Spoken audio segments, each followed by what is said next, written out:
നമസ്കാരം. മലയാളി വാർത്തയിലേക്ക് സ്വാഗതം. ശബരിമല ഭക്തരുടെയും സംസ്ഥാനത്തിൻ്റെ കിഴക്കൻ ഭാഗത്തുള്ള 3 ജില്ലക്കാരുടെയും ദീർഘകാലത്തെ സ്വപ്നമാണ് ശബരിമല വിമാനത്താവളം. ചെറുവള്ളി എസ്റ്റേറ്റിലെ ഭൂമി വിമാനത്താവളത്തിന് അനുയോജ്യമാണെന്ന് കേന്ദ്ര വനം പരിസ്ഥിതി മന്ത്രാലയം അടുത്തിടെ അംഗീകരിച്ചിരുന്നു. അതിന് പിന്നാലെ ഒട്ടും സമയം പാഴാക്കാതെ ശബരിമല വിമാനത്താവളത്തിന് ചെറുവള്ളി എസ്റ്റേറ്റ് ഉൾപ്പെടുന്ന ഭൂമി ഏറ്റെടുക്കാൻ റവന്യൂ വകുപ്പ് ഉത്തരവിറക്കിയത് അഭിനന്ദിക്കേണ്ട കാര്യം തന്നെയാണ്.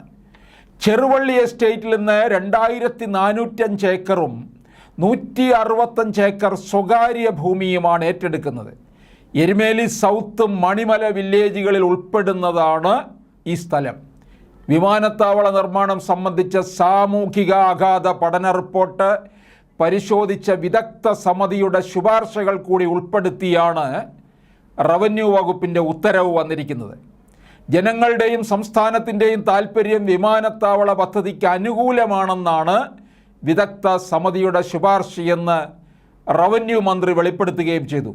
സാമൂഹിക നീതി ഉറപ്പാക്കും വിധം പുനരധിവാസ പാക്കേജ് തയ്യാറാക്കണമെന്ന സമിതിയുടെ നിർദ്ദേശം വളരെ പ്രാധാന്യമേറിയതാണ്. തുടക്കത്തിൽ സർക്കാർ നൽകുന്ന പല വാഗ്ദാനങ്ങളും കുടിയിറക്കപ്പെട്ട് കഴിഞ്ഞാൽ നടപ്പാക്കാറില്ല എന്ന മുൻ അനുഭവം ശബരിമല വിമാനത്താവളത്തിൻ്റെ കാര്യത്തിൽ ആവർത്തിക്കാതിരിക്കട്ടെ. കുടിയിറക്കപ്പെട്ടവർ വാഗ്ദാനങ്ങൾ പാലിച്ചു കിട്ടാൻ വേണ്ടി സമരവുമായി റോഡിലേക്ക് ഇറങ്ങേണ്ടി വരുന്ന സാഹചര്യം സർക്കാർ സൃഷ്ടിക്കരുത്. അങ്ങനെ വന്നാൽ ഇത്തരം സമരങ്ങളിൽ നുഴഞ്ഞു കയറി പദ്ധതി തന്നെ തടസ്സപ്പെടുത്താനും താമസിപ്പിക്കാനുള്ള ശ്രമങ്ങൾ നടന്നെന്നിരിക്കും. അതുപോലെ തന്നെ സ്ഥലം നഷ്ടപ്പെടുന്നവരിൽ യോഗ്യതയുള്ളവർക്ക് വിമാനത്താവളവുമായി ബന്ധപ്പെട്ട ജോലികൾ നൽകുന്നതും പരിഗണിക്കപ്പെടണം. ശബരിമല വിമാനത്താവളം എന്നാണ് പേരെങ്കിലും ഇത് ഏറ്റവും കൂടുതൽ പ്രയോജനപ്പെടുക ഇടുക്കി, പത്തനംതിട്ട, കോട്ടയം ജില്ലകളിൽ നിന്നുള്ള പ്രവാസികൾക്കാണ്. മിക്കവാറും മണ്ഡലകാലത്ത് മാത്രമാവും ഇതര സംസ്ഥാനങ്ങളിൽ നിന്നുള്ളവർ ശബരിമല വിമാനത്താവളത്തെ ആശ്രയിക്കുക. വിമാനത്താവളം യാഥാർത്ഥ്യമാകുന്നതോടെ ഉത്തരേന്ത്യയിൽ നിന്നൊരുപക്ഷെ കൂടുതൽ ഭക്തജനങ്ങൾ ശബരിമലയിൽ എത്താനും സാധ്യതയുണ്ട്. ഇതെല്ലാം പരിഗണിച്ച് ശബരിമലയിൽ ഇപ്പോൾ നിലനിൽക്കുന്ന പരിമിതികൾ പരിഹരിക്കാൻ ദീർഘകാല വീക്ഷണത്തോടെ സർക്കാർ പദ്ധതികൾ ആസൂത്രണം ചെയ്യേണ്ടതും ആവശ്യമാണ്. ഭൂരേഖകൾ പരിശോധിക്കുന്നതും ഭൂമിയുടെ സർവേയുമായാണ് ഭൂമി ഏറ്റെടുക്കുന്ന അന്തിമ വിജ്ഞാപനത്തിന് മുമ്പ് ഇനി പ്രധാനമായി നടക്കേണ്ടത്. ഇത് സങ്കീർണമായ പ്രക്രിയയാണ്.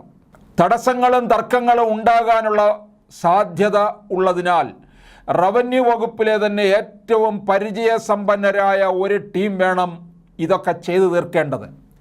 തർക്കങ്ങൾ ജനങ്ങളെയും വസ്തു ഉടമകളെയും പറഞ്ഞ് ബോധ്യപ്പെടുത്തി പരിഹരിക്കാനുള്ള ഒരു സമാന്തര സംവിധാനം ഒരുക്കുന്നതും നല്ലതായിരിക്കും. ഈ വിമാനത്താവളം ആധുനിക കാലത്തിൻ്റെ ഒരു നേട്ടമാണ്. അതിനാൽ ശബരിമല വിമാനത്താവളം എത്രയും വേഗം സാക്ഷാത്കരിക്കാൻ വേണ്ട നടപടികളാണ് ഇനിയും ശരവേഗത്തിൽ നടപ്പാക്കേണ്ടത്.